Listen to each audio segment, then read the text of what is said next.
Continuamos acompañándote en esta tarde y ya lo presentamos a él, contador, doctor también. Está Julio Moreno con nosotros acompañándonos. Es actual integrante vocal de lo que es el Tribunal de Cuentas de la Municipalidad de la Ciudad de Salta, ¿no? Diputado provincial mandato cumplido. Bueno, ustedes lo han visto en muchas oportunidades por este piso. Y el día miércoles estuvo presentando un libro sumamente interesante porque tiene absoluta vigencia, tiene que ver con nuestra historia reciente, ¿no? De hecho, él lo describe así, de que en los últimos 160 años se han dado muchas crisis a nivel económico en nuestro país. Bueno, de esas crisis tenemos que ver cuál es la forma de salir. El libro se llama Argentina, Crisis, Reactivación y Crecimiento. ¿Cómo estás, Julio? Bienvenido. Muy Gracias bien. por acompañarnos. Un gusto, por supuesto, estar contigo en tu programa y toda tu teleaudiencia. Muy bien. No, me gustaría que me cuente acerca de este libro que tiene que ver con un compendio, con una compilación, ¿no?, de columnas que se habían desarrollado a través de Diario El Tribuno. Exactamente, no solamente el Diario El Tribuno, las charlas, las conferencias que yo estuve dando desde el año 2006 hasta el año pasado. Ahí estaba analizando artículos, son artículos muy cortitos, no más de 1000 palabras cada uno, sobre determinados temas.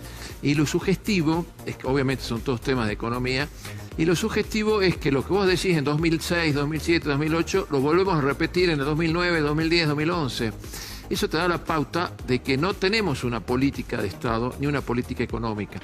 Entonces, el lector va a ver, va a interpretar, de acuerdo, por supuesto, a la época, cuál era la lectura que hacíamos a determinadas cosas, por ejemplo, la cotización del dólar, los aumentos de sueldo, la inflación, todas las negociaciones que se hicieron con los hold down, por ejemplo, o sea, todo ese tipo de cosas, retrospectivamente y en la época en que se escribió, tenía mucha vigencia, así que al margen de las opiniones que eventualmente pueda yo dar, va a servir para ilustrar a todas las personas que quieran conocer realmente la situación del país.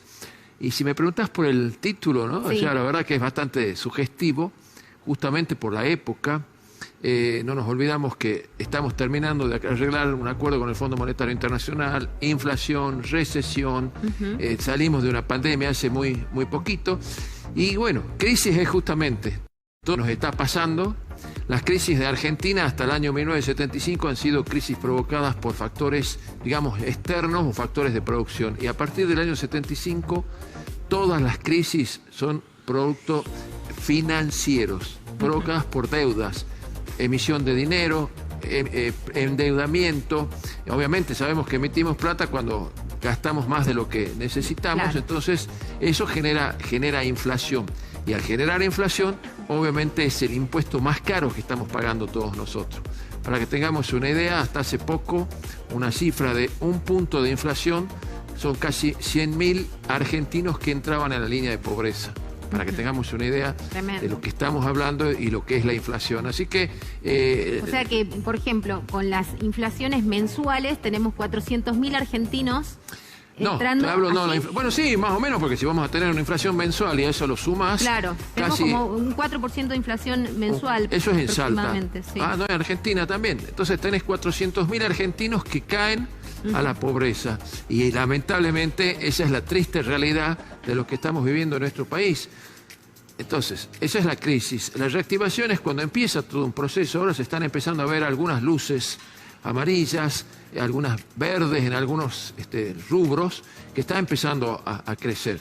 La pandemia cayó la actividad económica un 12%. El año pasado, ya hablando de números redondos, y el año pasado aumentó un 10% la actividad económica, y entonces si reactivamos un 2% más este año y empezaríamos con un proceso de crecimiento de nuestra economía. Así que en principio te diría que sí, podemos llegar a tener algún número, podemos llegar a pensar de que de alguna manera con esta reactivación, con este crecimiento puede algo bajar la pobreza. ¿Por qué se repiten estos ciclos de manera permanente en Argentina, ¿no? Porque usted está hablando de que por lo menos en los últimos 47 años está este problema financiero, ¿no? Donde usted dice, bueno, se gasta más de lo que se produce. Entonces, obviamente, si uno lo piensa en términos de una familia, obviamente las cuentas nunca nos van a cerrar, menos en un país con las dimensiones y las diferencias que pueden existir a lo largo y ancho de él, ¿no? ¿Qué pasa que no hay ningún gobierno que termine de dar con la tecla como para que en realidad esto cambie y que después eso se pueda continuar, que pueda tener un seguimiento, porque parte de lo que usted decía en la introducción tiene que ver con esto, ¿no? Que no hay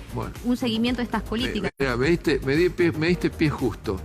En los últimos 160 años de Argentina vamos teniendo 16 crisis, más o menos un promedio de cada 10 años, más o menos estos últimos 25 o 30 años hemos tenido cada 8 años una crisis, justamente, y lo acabas de decir, porque los gobiernos no toman decisiones. ¿Y por qué? Me decís, bueno, ¿pero por qué no toman decisiones? Porque cada decisión significa un ajuste, significa correr un costo político y un costo social. ¿Por qué? Porque el gobierno tendrá que dejar de gastar, tendrá que empezar a hacer ajustes, tendrá que gastar menos. Bueno, ningún gobierno, como digo yo en el fútbol, el equipo que gana sigue jugando. Entonces, más que pensar en hacer los ajustes o ver que bajemos la inflación de alguna manera, y fíjate que todos los años va aumentando en proporción la inflación, entonces ellos, o el gobierno, la clase política, provincial, nacional y municipal, no quiere hacer ajustes justamente por el alto costo político y el alto costo social, porque están pensando en ganar las próximas elecciones. Cuando en definitiva lo que tenemos que pensar es ver cómo mejoramos la calidad de vida, damos trabajo a la gente, ocupamos y mejoramos la calidad de los trabajos, empezamos a exportar, empezamos a crear nuevas empresas. Ese es el planteo que tiene que hacer la clase política. Te diría que más de un 90% de la culpa la tiene la clase política. ¿Cómo hacemos ahora? Señores, hablemos de Moncloa en España, nos juntemos todos los políticos de la oposición, los del oficialismo, la del centro, de la izquierda, de la derecha, todos, y diseñemos unas cuantas políticas de Estado. Con esas políticas de Estado se compromete a través de leyes, o como se pueda realmente instrumentarlo a través de leyes, se comprometen, sea el gobierno que sea, a respetar estas políticas de Estado. Y vas a ver cómo vamos a empezar a crecer. Países limítrofes hicieron el ajuste. Por ejemplo, pienso en Bolivia como un país que ha mantenido niveles de inflación mínimos, que tiene estabilidad en su moneda, que está pegado a nosotros, y digo, cómo ellos han logrado, digamos, de alguna manera estabilizar esa economía, crecer, dar mejores condiciones de vida. Digo, si pensamos también en un territorio donde ni siquiera los servicios eran tan comunes hace algunas décadas, ¿no? Bueno, ellos han hecho el ajuste. Hoy ninguno de estos países no tiene una inflación mayor a un dígito, y más con todos los antecedentes de la inflación de Estados Unidos y demás. ¿Pero por qué? Porque han sabido hacer los ajustes necesarios, acomodar sus cuentas y no depender de un problema macroeconómico o un problema de Estados Unidos o una inflación que ahora justamente después de la guerra de Rusia, sí. Vamos a ver nuestros insumos en alguna medida, fertilizantes, energía, gas. ¿Y cuánto hay de especulación de mercado? Digo, ¿cuánto hay de especulación del mismo comerciante, de especulación del mismo productor al momento de subir los precios, ¿no? Hay mucho de especulación y hay mucho de cierto. Si vos me decís, bueno, ahora con esta política de los precios cuidados o precios congelados o cualquier política que ya sabemos que fracasó en el mundo, fracasó en Argentina y siguen instrumentando. Entonces, hay un poquito de especulación y también hay un poco de realidad. Y sin ir más lejos, este último aumento de los combustibles sin haber avisado nada a nadie. Entonces, ¿cómo te cubres vos que fabricás, que tenés empleados, que vendés y que no sabes cuándo puedes llegar a cobrar o no cobrar en los precios? El comerciante exactamente igual, el fabricante obviamente, por supuesto que sí. Entonces, cuando tengamos las reglas de juego claras, haya estabilidad y seguridad, entonces sí vamos a poder decir, hay confianza, que es el factor clave y fundamental de cualquier economía. Entonces, si no siguen esto, el comerciante dice, bueno, ahora este mes aumenta un 5%, y como la inflación es un 5%, bueno, el mes que viene otro 5%, y eso le hace muchísimo mal a la Argentina. Y si no acompañan los sueldos a la inflación, obviamente empezará un proceso de recesión. Para tranquilidad, y espero que lo cumplan, entre las cláusulas que puso el Fondo Monetario, es que los aumentos de sueldo, como los aumentos de jubilación, vayan de acuerdo a la inflación. Entonces no se pierde no se pierde el valor adquisitivo, por lo menos de la parte del sueldo, con respecto a los aumentos de sueldo. Lo mismo va a pasar, y espero que se cumpla también, con la cotización del dólar paralelo. El dólar paralelo también va a seguir va a seguir las devaluaciones de acuerdo a la inflación. ¿Y por qué esto es importante? porque nuestros productos van a poder ser competitivos en el exterior y no nos vamos a ver invadidos de productos extranjeros que van a provocar que se fundan las empresas, que se dejen gente sin trabajar. ¿Por qué? Porque los productos importados van a ser más baratos. Así que todo esto es un mini plan que hizo Argentina, un plan muy light con respecto con el Fondo Monetario Internacional, y eso obviamente va a traer un principio de acuerdo o un principio de plan económico que no lo tuvimos durante estos últimos años. Me preguntan acá si puede haber regulación de precios y si esa regulación podría ser exitosa, por ejemplo, en el sector de la construcción. Es muy difícil. Es muy difícil que haya regulación de precios porque no están dadas las condiciones, no hay un parámetro como para decir, bueno, este mes va a subir un 3%, si es que vamos a vivir con inflación, el mes que viene va a subir un 4%, pero acá las reglas de juego no están dadas. Ahora estamos esperando a ver qué es lo que va a pasar cuando importemos el gas. Vamos a necesitar casi 70 barcos de gas para traer al país y lamentablemente teniendo el gas en el subsuelo, tenemos que estar importando. Hablando el otro día con un ex ministro de Energía, me dijo, mira, lo que el año pasado gastamos $1.000 millones en traer el gas para el invierno argentino del año pasado, ahora calculamos por los números que estamos manejando, van a ser más de $4.000 millones solamente para los 70 barcos que podamos llegar a traer de gas. Así que es muy difícil hoy hablar de mantener precios. Sí se puede decir, señores especuladores, traten de bajar, pero bajen hasta la semana que viene, a la semana pasada, pero más de 60 días o 45 días no le podemos mantener porque no sabés qué va a pasar.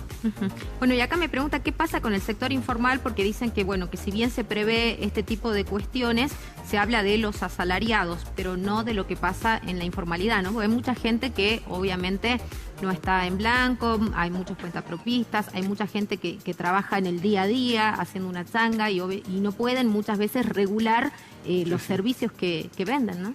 Bueno, el sector informal es prácticamente el 50% de la economía, para que veamos que es más que significativo.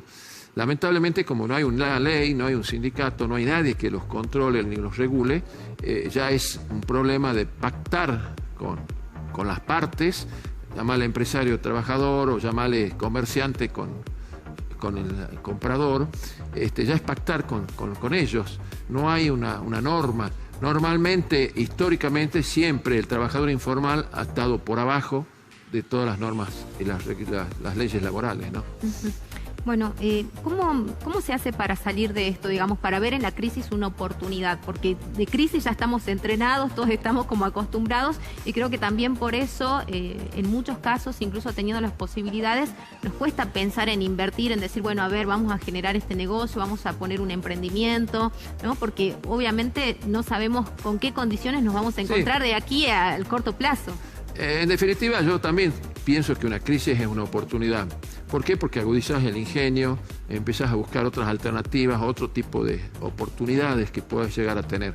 Obviamente, eso tiene que ir acompañado, ¿no es cierto? Es decir, bueno, se están haciendo cursos para personas que quieran fabricar, por decirte, pan, u otros para fabricar tal cosa, pero a esos emprendedores, esas pequeñas empresitas que se están haciendo, hay que ayudarlas capacitándolas, hay que ayudándolas, enseñándoles a vender, a comprar, a pagar. Y te diría que el esquema de desarrollo ya fracasó en nuestro país, el famoso derrame, que las empresas grandes derraman y se iban llenando las copas de abajo. Yo entiendo que hoy el planteo de desarrollo, de crecimiento, tiene que ser de abajo para arriba. ¿Cómo de abajo para arriba? Incentivando a las pequeñas empresas, a las pymes. Italia es el ejemplo más claro. Italia permite que hasta un 5% de la actividad de cualquier pyme esté trabajando en la informalidad. Pero después, cuando esa pyme crezca, o sea, cuando ya conozca cómo es el trabajo y demás, esa pyme va a necesitar tener una cuenta corriente en un banco, va a necesitar inscribirse como proveedor, va a necesitar, si quiere, exportar. Entonces sí, entra en el circuito formal. Pero mientras tanto se tendrá que mover en ese circuito informal y, por supuesto, apoyarla para que crezca. Y ese es un poco el esquema que yo creo que en este momento tendríamos que tener. Bueno, y la verdad que una deuda histórica prácticamente, ¿no? Porque generalmente los gobiernos terminan de alguna manera dirigiendo sus políticas para determinadas clases sociales, muchas veces para las que más lo necesitan, para las que están en los sectores más bajos, más vulnerables, y otras veces, como puede haber pasado con la gestión de Mauricio Macri, para aquellos que están en una mejor situación. Pero siempre queda atrapada la clase media que se empieza a extinguir, ¿no? Y que es por ahí la fuerza que impulsa también y motoriza este tipo de trabajo. Bueno, antes, hasta hace pocos años, nos jactábamos de tener una clase media pujante, fuerte y demás. Hoy no solamente te diría que hay que ver el tema de la economía, una economía que sirva, porque una economía si no sirve a la sociedad no tiene sentido, no es economía, desde mi punto de vista. Y después, bueno, otras materias pendientes también es el tema de educación, obviamente, capacitación. Estamos preparando a nuestros jóvenes para el mundo que viene, el mundo con la cantidad de información que tiene, acceso a todos los sitios y demás. Entonces, quiero saber, por lo menos, empezar a planificar qué tipo de jóvenes estamos preparando para el futuro, para el mundo que se vive, revisar los programas de estudio, empezar a hablar de lo que se viene, no con programas obsoletos o con temas que realmente hacen mucho mal, o por lo menos ya no les va a servir a los chicos que se están formando. Seguro que sí, ¿no? Un poco también dar esas herramientas para el trabajo, porque no todo el mundo tiene la posibilidad de seguirse instruyendo, de tener una educación superior o de poder asistir a una universidad, por ejemplo, ¿no? Bueno, ¿cómo hacen para conseguir el libro? Recién veíamos algunas imágenes de lo que había sido la presentación, como decíamos, que se había llevado adelante en el Consejo Profesional de Ciencias Económicas. Ahí la vemos a la intendenta también, ¿no? Que asistió a esto. Está la vicepresidenta del Consejo Profesional de Ciencias Económicas, también por ahí había alguna foto con el presidente del Consejo. Bueno, ahí está justamente, ¿no? Lo que era este marco del día miércoles. ¿A dónde pueden conseguir el libro? Bueno, por ahora en la librería San Pablo, en la calle Mitre, primera cuadra, y después, bueno, por supuesto vamos a empezar a repartirlo. Son 4 tomos, que es interesante porque, vuelvo a repetirte, mucha gente y con un lenguaje muy coloquial, un lenguaje que lo va a entender todas las personas. Así que bueno, el que tenga interés, que pase por Librería San Pablo, y si no están en stock, que pidan y después nosotros se los vamos a llevar. Bueno, que son muchos años, por eso también son tantos tomos, desde el 2006 son 4 esta tomos, parte, sí. claro. 4 tomos, pero vuelvo a repetirte, con lectura muy fácil, muy coloquial, muy fácil de entender y con muchísimos temas que, si ves en el índice, en cada libro tenés casi 200 artículos. Entonces sí, vas a ver y te vas a ilustrar de qué es lo que se pensó y, por supuesto, hacer un ejercicio de la memoria y después ver ahora cuál es la realidad. Así que realmente es recomendable, no es porque lo haya escrito yo. Muchísimas gracias, Julio. Felicidades. No, gracias por invitarme. Y espero que esté al alcance de mucha gente poder leerlo y obviamente sacar sus conclusiones y ver hacia dónde podemos ir también, ¿no? Repensar esto juntos. Nos vamos a la pausa, quédate ahí, ya volvemos.